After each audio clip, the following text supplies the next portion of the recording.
You're not avoiding silence. You're avoiding what silence exposes. If this feels like you, subscribe. You'll need what comes next. Because the reason you can't sit alone with your thoughts isn't boredom, it's confrontation. The moment everything goes quiet, you lose control over what your mind brings up. And that's the part you don't want. You can control what you watch, you can control what you hear, you can control what you do, but you cannot control what appears when there is nothing left to distract you. And the second that happens, your mind doesn't calm down. It starts opening things you've been pushing away. Not random thoughts, not meaningless noise, clear things, specific things. The things you delayed, the things you ignored, the things you said you would handle later. The conversations you avoided, the actions you promised but didn't take. The standards you lowered without admitting it. The version of yourself you said you'd become, but never moved toward. And suddenly, you feel it, a pressure, not physical, but real. It sits in your chest, it tightens your focus, it pulls your attention inward, and you don't know how to stay with it, so you escape. Not because you want to, because staying feels worse. And that's where everything begins. It doesn't start with your phone, it doesn't start with apps, it doesn't start with distraction. It starts with your inability to stay when things get real. 1. You don't choose distraction, you react to exposure. The second your mind shows you something uncomfortable, you move, you grab something, you open something, you shift your attention instantly. And you've done this so many times that now it's automatic. There is no pause. There is no awareness. There is just reaction. And every time you react, you reinforce the pattern. You train your brain that silence is unsafe, that stillness leads to discomfort, that being alone with your thoughts is something to avoid. And over time, this becomes your default. You don't sit, you don't stay, you don't even try, you just move. And you call that normal, but it's not. It's learned, it's built, and it's controlling you without you realizing it. You think you're choosing what to do, but you're not. You're reacting to what you don't want to feel. And that's the real loss of control. Not distraction. Control, 2.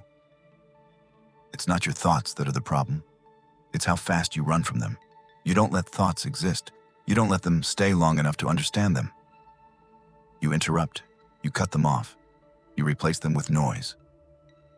And because of that, they never resolve. They stay unfinished, and unfinished things don't disappear. They stay active. They repeat, they come back stronger. Not because they matter more, but because you never face them fully. And now your mind is full of things you never closed. Loose ends, unfinished decisions, unresolved tension. And silence is where all of them return at once. That's why it feels heavy. That's why it feels overwhelming. Not because silence is the problem, but because of everything waiting inside it. And the longer you avoid it, the more it builds. The more it builds, the harder it becomes to sit. And now even a few seconds feels like too much. You sit and instantly feel the need to move, and you don't question it anymore. You just follow it. And that's how the pattern takes over. 3. You think staying busy is helping you. You feel productive. You feel engaged. You feel like you're moving forward. But most of your movement isn't progress. It's avoidance. It's structured escape. It's a way to keep your mind occupied so it doesn't turn on you. You fill your time not to grow, but to stay away from yourself. And the more you do this, the harder it becomes to stop. Because stopping means everything catches up. all the things you delayed, all the things you ignored, all the things you didn't want to face. And that's overwhelming. So you keep moving, not forward, but away. Away from that moment where everything becomes clear. Away from that moment where you have to sit and see what's actually going on. And the longer you avoid it, the bigger the gap becomes between what you're doing and what you know you should be doing. And that gap creates pressure. And that pressure is what you feel the moment everything goes quiet. 4. You already know what's wrong. That's the uncomfortable truth. It's not confusion. It's not lack of direction. It's recognition. You've seen the pattern. You felt it before. You know what needs to change. But knowing creates pressure. And pressure demands action. So instead of acting, you reduce the pressure. You distract yourself. You move away from clarity. Because clarity forces decisions. And decisions change your life. And change removes comfort. So you avoid clarity. And silence is where clarity becomes unavoidable. That's why you can't sit still. Not because you don't like silence, but because you don't like what becomes obvious when everything slows down.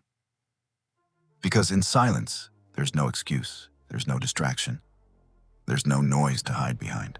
There's just you and the truth. And that's what you don't want to face. 5. The more you avoid it, the harder it gets. This isn't random. This is trained. Every time you escape, you make the next moment heavier. You increase the weight of silence. You increase the intensity of your thoughts. You reduce your tolerance for stillness. And eventually, it reaches a point where even a few seconds feels uncomfortable. You sit down and instantly feel the need to move. That's not normal. That's conditioning. That's a pattern you built without noticing. And now it controls you. You don't decide when to engage. You react when discomfort appears. You don't choose distraction. You fall into it. And the worst part is, you think it's normal. You think everyone feels this way, but they don't. The difference isn't intelligence. The difference isn't discipline. The difference is tolerance. How long someone can stay when things get uncomfortable. And right now, your tolerance is low. Not because you're weak, but because you never trained it. And everything in your life now reflects that. You avoid hard conversations. You delay important decisions. You choose short-term relief over long-term clarity. You trade awareness for comfort. You trade growth for escape. And you don't even notice it happening because it feels normal. And that's the real danger. Not that you're distracted, but that you've accepted it as your default. 6. You don't need to fix your thoughts. You don't need more motivation.